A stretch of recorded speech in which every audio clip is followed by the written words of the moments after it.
They say you should start the new year off with a bang. Well, how about a crunch and a smash and several howls of anguish? We've got that coming up and even more as we're in the GT3 Fix Challenge at Long Beach on iRacing. Hey everyone, I'm Ben and we've qualified as ever in the mid-pack, and that is not really the place you want to be around the tight and twisty streets of Long Beach. We're about to get underway then.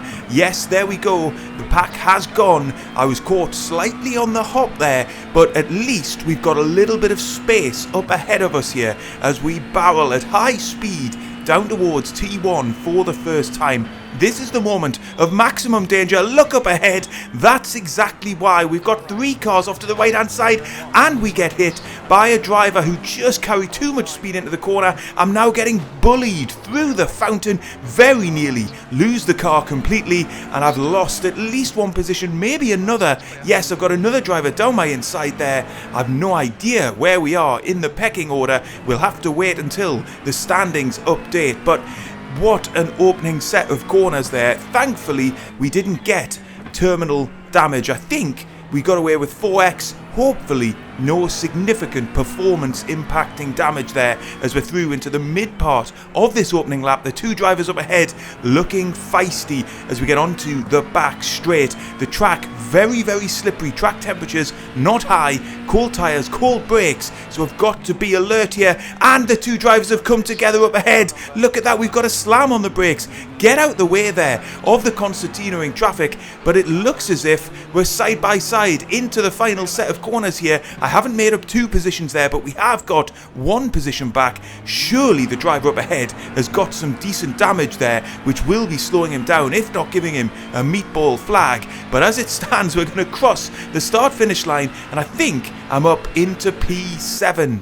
Let's check out a replay then of that carnage into T1. We're following Andrew Calabrese there on the inside, and he has very much come together with 2 drivers on his inside. That's Zachary Trevino in the lead of this pack. He's caught completely unawares as Calabrese comes together with Koba. A huge shunt into T1. Actually, they're a little bit lucky not to take out even more drivers, and they get out there onto the escape route, but surely significant damage for all 3. I had my own rough ride through the opening corners, just coming together there with Garma, and then look at the opportunistic Groenewegen getting down my inside and squeezing me out around the fountain. Unfortunately for him, he would then get tagged towards the end of the lap. Incredibly, he's able to keep going.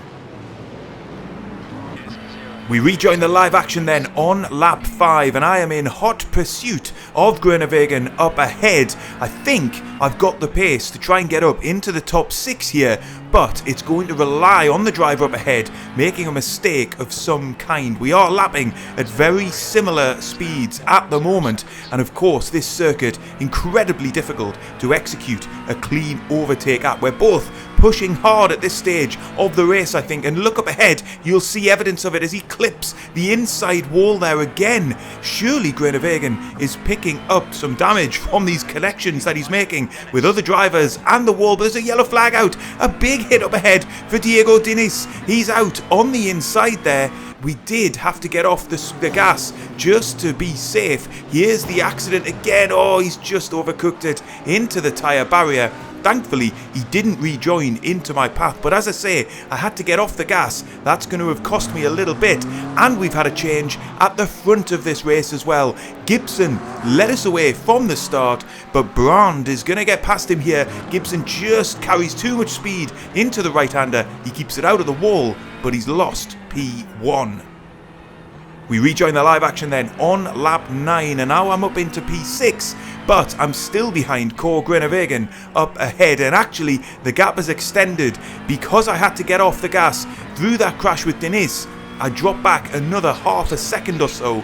That has then meant I've really struggled to claw the gap in further. It's around 1.3 seconds as we come towards the end of this lap. We're just going to try and snake the car through here. I am on for my personal best lap time here, so I'm finding some speed in the middle part of this race, but anything that I throw at Groenewegen, he's got an answer for at the moment as he crosses the start finish line. We will be soon doing the same, and we're into the very low 1 minute 20s here. I could get a 1 minute 19 in practice, but the track was a little bit hotter, so this is about as much pace as I've got, particularly as the tyres now are up to temperature. But is it going to be enough to try and squeeze right onto the rear wing of the driver up ahead? We are both catching Fernando Gama further up the road. I wonder if he's carrying some significant damage from that lap 1 incident, that he's just having to nurse the car home and is down on speed, because we have both taken a good second or two out of him in recent laps. And speaking of those involved in the carnage on lap 1, remember Ruklavsky? Well, he carried on, but he's now out of the race.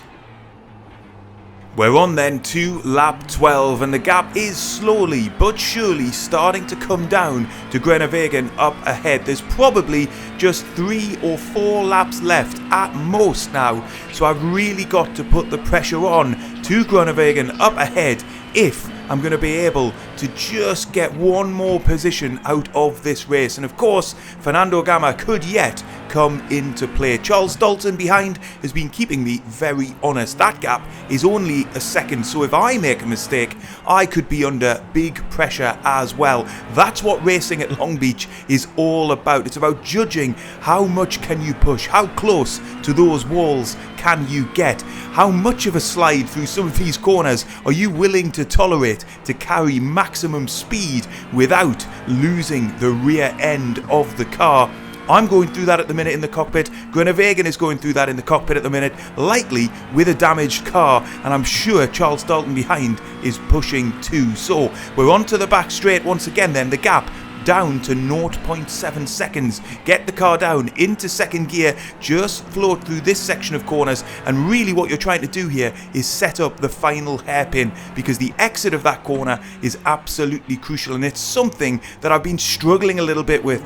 As we get into the latter stages of this race, you can see Groenewegen is consistently getting a better launch than I am off that corner, and the gap extends to 0.9 seconds then as we cross the start finish line. I am gaining on him down the straight, perhaps suggesting that Groenewegen does indeed have a little bit of aerodynamic damage. And look at that, he's gone into the wall again. A big mistake then. Is it going to be a decisive one as we get into the final set of laps here?